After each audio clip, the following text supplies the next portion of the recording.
Nalugi raw tayo noong 2025 at sabi ng administrasyon, babawi daw tayo sa 2026. Gaano tayo kalapit sa pangako na ito?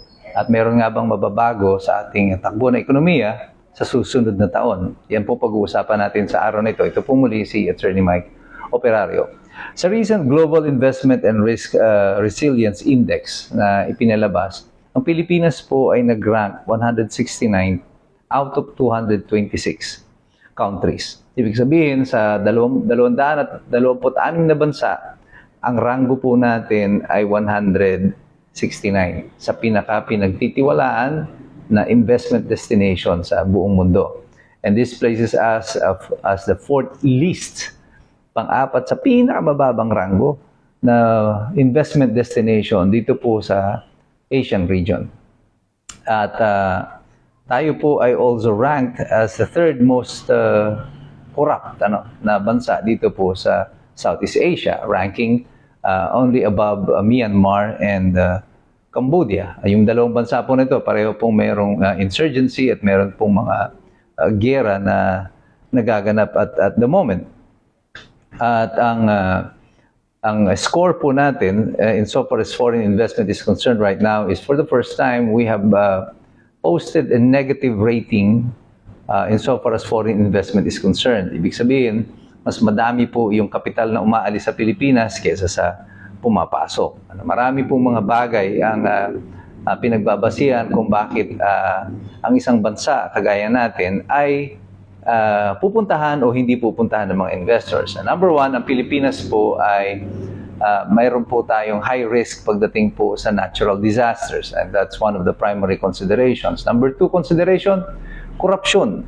Napakalaking issue po ang korupsyon sa ating bansa, at ito ang tinitingnan ng maraming mga investors kasi habang nagiging korap ang isang bayan o isang bansa, lalong nagiging mahal ang cost of investment.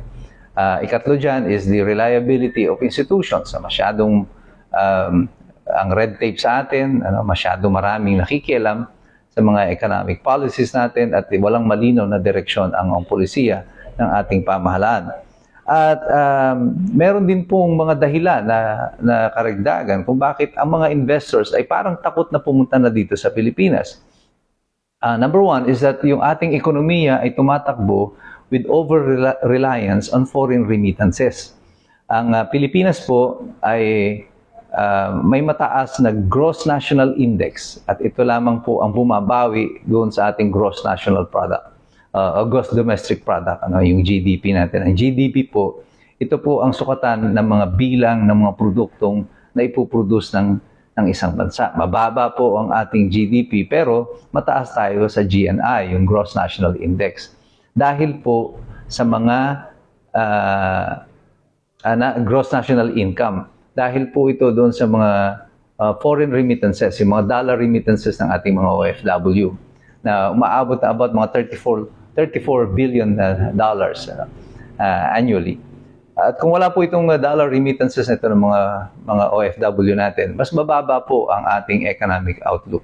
At ito'y tinitingnan ng ating mga investors na ang ating bansa ay pinatatakbo and overly dependent on foreign remittances. Paano kung naputol yung foreign remittance na yan, very shaky ang ating pamahalaan. Kaya natatandaan nyo nung nag-threaten yung mga OFW noon na hindi sila magpapadala ng kanilang mga foreign remittance sa Pilipinas. Medyo nanginig po yung ating mga pinuno. At actually, parang nanakot pa sila na magkakansela daw ng passport pag hindi nag-remit yung mga Pilipino. At sinabi ko naman, malaking kalokohan po yun. Hindi po yun ang basihan ng pagkansela ng passport ng Pilipinas. Isa po sa malaking dahilan din yung ating kawalan ng competitive export products. Wala po tayong mga produkto na globally in demand na sasabihin mo na hahanapin talaga mula sa atin. For example, Taiwan, meron sila yung mga microchips, yung Saudi, yung Middle Eastern countries, they have oil. Venezuela have oil. Ukraine, meron silang rare earth minerals.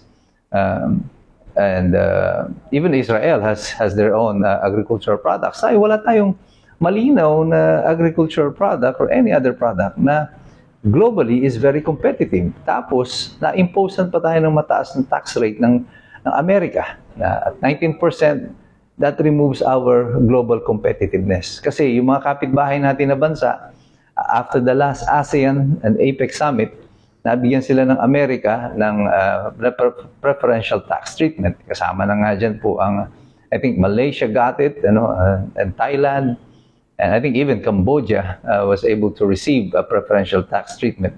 Na zero rated niya, walang tax yung ibang mga produkto. Sa Pilipinas, walang nangyari sa atin, 19%. Bagamat tayo ay host ng maraming base militar ng Amerika, parang pagdating sa ekonomiya, wala silang tiwala sa atin. Anong ginawa ng ating administrasyon to correct the situation? Well, unfortunately, wala po. At dahil nga po dito, even in the largest pineapple producer company natin sa Pilipinas, pinakamatanda na meron tayo, yung Dole Philippines, had to close shop. Nagsarado po sila because they could not compete on the global scale dahil yung mga produkto manggagaling sa Pilipinas ay papatawan ng 19%.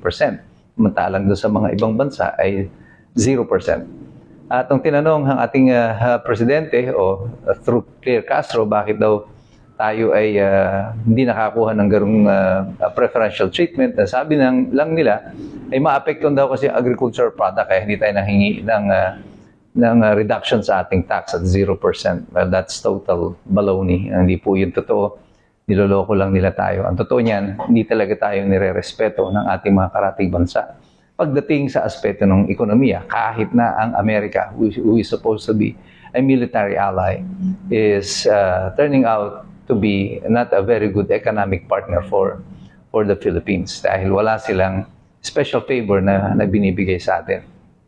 And itong treatment na ito has something to do with respect at yung outlook ng ibang bansa sa ating sariling gobyerno. Mukhang wala talaga silang respeto sa ating pamahalaan at wala silang pakialam kung ano mangyayari sa atin. At ito'y malinaw na malinaw, even in the light of the natural disaster that we went through. Mapansin po ninyo, kakaunting mga bansa lang ang nagbigay ng tulong sa atin. Ang argumento ng pamahalaan, well, hindi natin kailangan at marami naman daw tayong reserves. Well, that's a total baloney. Hindi po yan totoo. Walang bansang hindi nangangailangan. Ang nangyari lang, walang may gusto magbigay sa atin dahil wala na rin po silang tiwala ng mga donation na papasok sa atin ay magagamit ng tama. Dahil po dito, ang sinasabi ng pamahalaan na tayo babawi sa 2026 appears to have no backing at all. At mukhang kung ano ang inabutan natin, paano magtatapos ang 2026, ganun din magtatapos o mag-uumpisa ang 2025, nagtapos ang 2025 ng bagsak tayo. 2026, sa arangkada tayo ng bagsak pa rin. And there appears to be no major policy changes or shift na mangyayari sa mga dadating na panahon. Anong kailangan natin? Well, ang kailangan natin ay pagbabago ng filosofiya, ng pagpapatakbo ng ating bansa. Kailangan natin makuha ang respeto ng ibang bansa tungkol sa ating pamahalaan. Pero iyan ay isang bagay na mukhang malabong maganap dito sa kasalukuyang administration. The people that is surrounding or around Malacanang right now are the primary reasons kung bakit walang tiwala sa atin ang international community. And there appears to be no end in sight sa mga magiging direksyon natin at paghihirap ng ating ekonomiya in the next few months under this current administration. And that is my honest assessment on that matter. Pero tayo, patuloy tayong aasa, patuloy tayong makikilaho. Hindi tayo mananahimik, we will participate, we will engage. Pero patuloy tayong mag-aaral. Sapagkat alam natin, mahirap makialam ang taong walang alam. God bless you, God bless us all. Mabuhay ang Republika ng Pilipinas.